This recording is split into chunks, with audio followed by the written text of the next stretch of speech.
नमस्कार, the public में आपका स्वागत। न्यूज और अपडेट्स के साथ मैं हूं राम प्रकाश राय। खबरों की शुरुआत नितिन गडकरी के यूपी दौरे के साथ। केंद्रीय परिवहन मंत्री नितिन गडकरी आज मेरठ दिल्ली एक्सप्रेसवे पर दिल्ली से चलकर मेरठ आएंगे। गडकरी सुभारती विश्वविद्यालय में दोपहर 2 बजे होने वाली सभा में एक्सप्रेसवे के दूसरे और चौथे चरण का लोकार्पण करेंगे।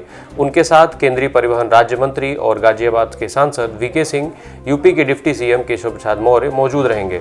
आपको याद दिलाते चलें कि वर्ष 2016 में नोएडा में प्रधानमंत्री नरेंद्र मोदी ने दिल्ली मेरठ एक्सप्रेसवे का शिलान्यास किया था। इसे 4 चरणों में बनाया गया है। डासना से मेरठ तक 32 किलोमीटर के एक्सप्रेसवे का निर्माण 3 वर्ष पहले शुरू हुआ। अप्रैल 2021 में इसे वाहनों के लिए खोल दिया गया था। 25 दिसंबर से इस पर टोल भी शुरू कर दिया जाएगा। अगली खबर, आगामी विधानसभा चुनाव के पहले पश्चिमी क्षेत्र को गडकरी लगभग 2000 करोड़ रुपए के प्रोजेक्ट की सौगात देंगे। इसके लिए वह पहले मेरठ और फिर मुजफ्फरनगर पहुंचेंगे। गडकरी NH 119 पर नजीबाबाद शहर के लिए 10.50 किलोमीटर लंबे 4 लेन नजीबाबाद बाईपास के निर्माण कार्य का भी शिलान्यास करेंगे।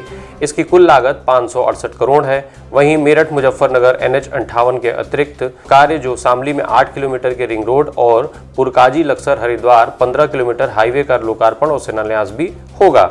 इसके अलावा देश के पहले automatic number plate reading system का लोकार्पण किया जाएगा। इसे काशी टोल प्लाजा पर लगाया गया है। वहीं ईस्टर्न पेरिफेरल एक्सप्रेसवे पर लगे इंटेलिजेंट ट्रैफिक मैनेजमेंट सिस्टम का भी लोकार्पण किया जाएगा। ये तकनीक देश में पहली बार एक्सप्रेसवे पर उपयोग की जा रही है। खबर अयोध्या की। अयोध्या में सुप्रीम कोर्ट के फैसले के बाद लंबे समय से चले आ रहे राम मंदिर का विवाद खत्म हो गया। राम मंदिर का निर्माण भी होने लगा, पर अब वहां नए विवाद सामने आने लगे हैं, जिससे विपक्ष को बड़ा मुद्दा मिल गया है। मंदिर पर फैसले के बाद बड़ी मात्रा में अयोध्या में जमीनें खरीदी गई हैं। ज़्यादातर जमीनें नेताओं, विधायकों, अधिकारियों या उनके नातेदारों और करीबियों ने खरीदी हैं। अब इस मामले में योगी सरकार ने जांच के आदेश दे दिए हैं। 5 दिन के अंदर जांच की रिपोर्ट मांगी गई है। राज्य सरकार ने इस संवेदनशील मामले की जांच विशेष सचिव राधेश्याम मिश्रा द्वारा करवाने का फैसला किया है। उन्हें कहा गया है कि 5 दिन के अंदर विस्तृत जांच पूरी करनी है और अपनी रिपोर्ट सौंपनी है। अब चुनावी मौसम में राज्य सरकार की इस कार्रवाई को काफी अहम माना जा रहा है। विपक्ष लगातार आरोप लगा रहा है कि राम मंदिर के नाम पर बड़े भ्रष्टाचार किए गए हैं। कई करीबियों और रसूखदार लोगों को फायदा पहुंचाया गया है। अगली खबर, महाराष्ट्र के मुख्यमंत्री उद्धव ठाकरे के बेटे आदित्य ठाकरे को धमकाने वाले व्यक्ति को आज गिरफ्तार कर लिया गया। मुंबई पुलिस क्राइम ब्रांच की साइबर सेल ने इस व्यक्ति को बेंगलुरु से गिरफ्तार किया। पुलिस ने बताया कि जय सिंह राजपूत नाम के इस व्यक्ति ने महाराष्ट्र के मंत्री आदित्य को 8 दिसंबर को फोन कर धमकी दी थी। आरोपी खुद को दिवंगत अभिनेता सुशांत सिंह राजपूत का फैन बताता है। खबरों के मुताबिक कुछ दिनों पहले राजपूत ने देर रात आदित्य ठाकरे को फोन किया, लेकिन फोन रिसीव नहीं हुआ। इसके बाद राजपूत ने धमकी भरे मैसेज भेजना शुरू कर दिया। भेजे गए मैसेज में उसने आदित्य को मारने की धमकी के साथ साथ बेहद अभद्र भाषा का भी प्रयोग किया है। अगली खबर, कांग्रेस महासचिव और यूपी प्रभारी प्रियंका गांधी के बच्चों के इंस्टाग्राम अकाउंट हैक किए जाने के आरोपों को जांच एजेंसी ने खारिज कर दिया है। Indian computer emergency response team ने शुरुआती जांच के बाद कहा है कि इंस्टाग्राम अकाउंट हैक नहीं किए गए। प्रियंका गांधी ने 2 दिन पहले 21 दिसंबर को कहा था कि उनके बच्चों मिराया वाड्रा और रेहान वाड्रा के इंस्टाग्राम अकाउंट हैक किए जा रहे हैं। एक सवाल के जवाब में प्रियंका ने ये आरोप लगाए थे। मीडिया रिपोर्ट्स के अनुसार इस आरोप के बाद बिना किसी आधिकारिक शिकायत के ही संचार और सूचना प्रौद्योगिकी मंत्रालय ने CERT इनसे जांच कराई है। आपको बताते चलें कि प्रियंका से पहले समाजवादी पार्टी के मुखिया और उत्तर प्रदेश के पूर्व मुख्यमंत्री अखिलेश यादव भी उत्तर प्रदेश के CM योगी आदित्यनाथ पर फोन टैपिंग और उसे सुनने का आरोप लगा चुके हैं। अगली खबर अरुणाचल प्रदेश से। अरुणाचल प्रदेश में अंतर्राष्ट्रीय सीमा पर चीन द्वारा नए गाँव बसाने की खबरें लगातार आ रही हैं। इन खबरों के बीच राज्य सरकार ने सीमावर्ती गांवों में बुनियादी विकास तेज कर दिया है। मुख्यमंत्री पेमा खांडू ने कहा है कि राज्य सरकार ने इसके लिए केंद्र को करीब 4000 करोड़ रुपए का प्रस्ताव भेजा है। इन निर्माण के जरिए ग्रामीणों का बर्फीले क्षेत्रों से पलायन रोकने की तैयारी की जा रही है। अभी तक ठंड होते ही यहां से लोग गांव छोड़कर बाहर चले जाते थे। केंद्रीय मंत्रालय ने राज्य के इस प्रस्ताव पर सहमति भी दे दी है। जल्द ही इसे कैबिनेट में भेजा जाएगा। सीएम ने बताया कि ग्रामीणों के बेहतर जीवन को ध्यान में रखकर विकास कार्य होंगे। इसके लिए 30 करोड़ रुपए का शुरुआती बजट जारी भी कर दिया गया है। यहाँ सड़क, स्वास्थ्य केंद्रों और शिक्षण संस्थानों के निर्माण के साथ ही ग्रामीणों को पीने का साफ पानी, बिजली, इंटरनेट और मोबाइल कनेक्टिविटी जैसी सुविधाएं मिलेंगी। खबर प्रधानमंत्री के यूपी दौरे की। प्रधानमंत्री नरेंद्र मोदी आज अपने संसदीय क्षेत्र वाराणसी में रहेंगे। महज 9 दिन के भीतर प्रधानमंत्री का ये दूसरा वाराणसी दौरा है।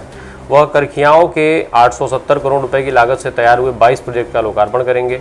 इसके साथ ही लगभग 1250 करोड़ रुपए की 5 परियोजनाओं का शिलान्यास भी करेंगे। प्रधानमंत्री उत्तर प्रदेश के 20 लाख लोगों की घरौनी खतौनी का लिंक उनके मोबाइल पर भेजने के साथ ही बनास डेयरी से जुड़े 1,74,000 दूध उत्पादकों के खाते में 35 करोड़ रुपए का बोनस भी ट्रांसफर करेंगे। इसके बाद किसान दिवस पर वाराणसी सहित पूर्वांचल के अन्य जिलों से आए हुए किसानों की सभा को संबोधित करेंगे। आपको बताते चले कि वाराणसी आने से पहले प्रधानमंत्री ने बुधवार रात ट्वीट कर कहा था कि मेरे संसदीय क्षेत्र के साथ पूरे उत्तर प्रदेश के लिए कल का दिन विकास कार्यों को समर्पित रहेगा। प्रधानमंत्री मोदी का दिसंबर के 17 दिनों के अंदर उत्तर प्रदेश का ये छठा दौरा है। प्रधानमंत्री के लगातार उत्तर प्रदेश के दौरे को लेकर विपक्ष उन पर निशाना साध रहा है। कोई इसे भारतीय जनता पार्टी के हार का डर बता रहा है तो कोई इसे सरकारी पैसे और सत्ता का दुरुपयोग बताने में लगा हुआ है। भारतीय जनता पार्टी की हार के डर से वो यूपी नहीं छोड़ पा रहे हैं, ऐसे आरोप भी लगाए जा रहे हैं। अगली खबर ओमिक्रॉन की।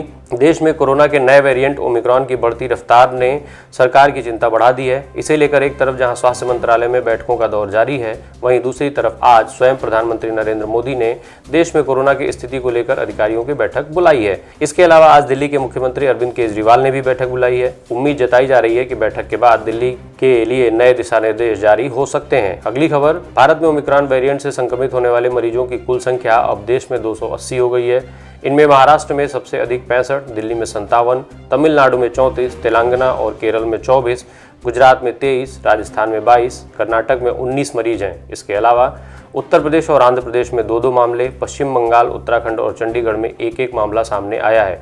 हरियाणा में पहला केस सामने आया है। अगली खबर, तमिलनाडु में ओमिक्रॉन का विस्फोट हुआ है। यहाँ ओमिक्रॉन के 33 नए केस मिले हैं।